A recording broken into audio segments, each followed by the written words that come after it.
Hello viewers, welcome back to another video of Lightroom. সাথে আছে আমি নেয়ামত নাইম। আশা করি আপনারা সবাই ভালো আছেন। ভিউয়ার্স, আজকে আপনাদের সাথে শেয়ার করব কিভাবে ভিসা, ডেবিট কিংবা ক্রেডিট কার্ড থেকে আপনারা বিকাশ অ্যাকাউন্টে ফান্ড ট্রান্সফার করতে পারেন। ভিউয়ার্স, আমাদের কিন্তু অনেক সময় এমন হয় যে বিকাশে ব্যালেন্স না থাকার কারণে আমরা তো পেমেন্ট করতে পারি না, বাট আপনার পকেটে হয়তো ভিসা, ডেবিট কিংবা ক্রেডিট কার্ড আছে।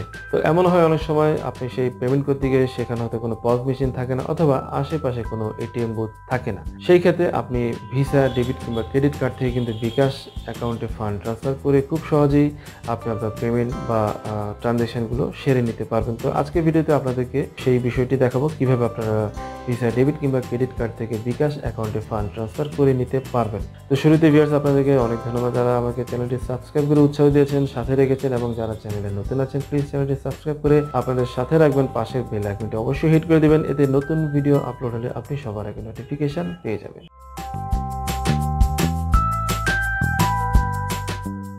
ডিয়ার ভিউয়ার্স, বাংলাদেশের যে কোনো ব্যাংকের ইস্যু ভিসা, ডেবিট কিংবা ক্রেডিট কার্ড থেকে এখন বিকাশে আপনি খুব সহজেই ফান্ড ট্রান্সফার করে নিতে পারবেন আপনার প্রয়োজন মতো।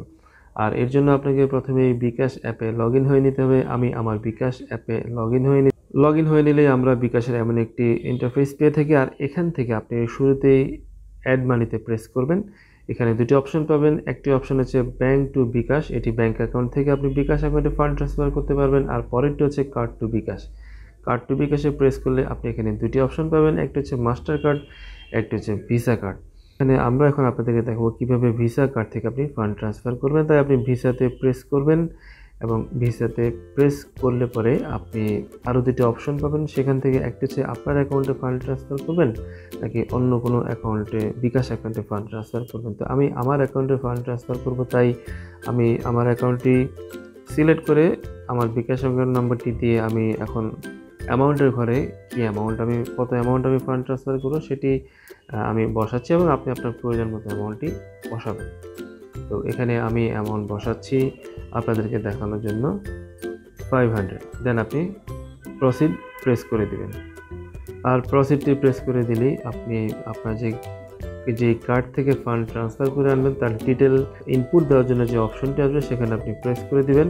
আর প্রেস করলেই এখানে একটা অপশন আসবে, সেটা হচ্ছে যে এই কার্ডের ডিটেলটি আপনি এখানে যে ইনপুট দিবেন সেই ইনফরমেশনগুলো আপনি কি সেভ করে রাখতে চান কি চান না। যদি সেভ করে রাখতে চান তাহলে সেভে ক্লিক করবেন।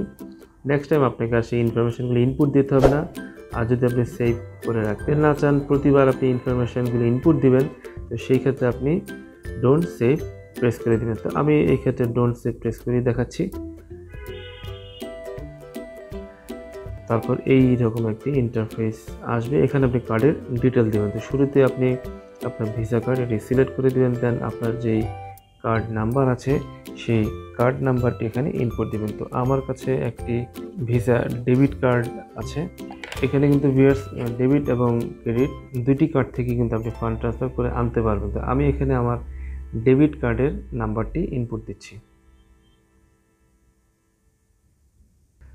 দেন আপনাকে পরে ইনফরমেশনটা হচ্ছে এক্সপায়ারেশন, এটি কবে এক্সপায়ার হবে এটিও কার্ডের গায়ে লেখা থাকে। আপনি সেই এক্সপায়ার তারিখ এবং ইয়ার আপনি সিলেক্ট করে দেবেন। এবং পরের ইনফরমেশনটা হচ্ছে কার্ডের পিছনে 3 ডিজিটের একটি পিন থাকে, সেই নাম্বারটি আপনি এখানে ইনপুট দিয়ে দিবেন, দিয়ে আপনি পেতে প্রেস করে দিবেন। এবং এরপরে আপনি একটি SMS-এর মাধ্যমে ওটিপি পাবেন। ওটিপি এখানে ইনপুট দিয়ে আমি নেক্সট প্রেস করে দিলাম। আর এই নেক্সট প্রেস করে দিলেই ডেবিট কিংবা ক্রেডিট কার্ড থেকে বিকাশে ফান্ড ট্রান্সফার হয়ে যাবে। তো ভিউয়ার্স, এইভাবে আপনি আপনার ভিসা, ডেবিট কিংবা ক্রেডিট কার্ড থেকে আপনি ফান্ড ট্রান্সফার করে নিতে পারেন। তো ভিউয়ার্স, এই ছিল আজকের ভিডিও। আপনারা এখন দেখলেন যে কীভাবে ভিসা, ডেবিট কিংবা ক্রেডিট কার্ড থেকে আপনি ফান্ড ট্রান্সফার করে নিতে পারেন বিকাশে। এবং আমার মনে হয় এটি সত্যি হেল্পফুল হবে, কারণ আমাদের অনেক সময় কিন্তু এমন হয়ে থাকে যে বিকাশ হয়তো অ্যাভেলেবেল ব্যালেন্স থাকে না। তো এই ক্ষেত্রে আপনার পকেটে বা যে কারো ভিসা, ডেবিট কিংবা ক্রেডিট কার্ড থেকে আপনি অনায়াসে ফান্ড ট্রান্সফার করে আপনি আপনার লেনদেনগুলো সেরে নিতে পারবেন বিকাশে। তো ভিডিওটি ভালো লাগলে একটি লাইক দিবেন, ফ্রেন্ডদের সাথে শেয়ার করে দেখার এবং জানার সুযোগ করে দেবেন। এবং আপনাদের কোনো জানার থাকলে বা কোনো সাজেশন থাকলে অবশ্যই কমেন্টসে লিখে জানাবেন। দেখা হবে পরবর্তীতে নতুন কোনো ভিডিও নিয়ে। টিল দেন টেক কেয়ার, আল্লাহ হাফেজ।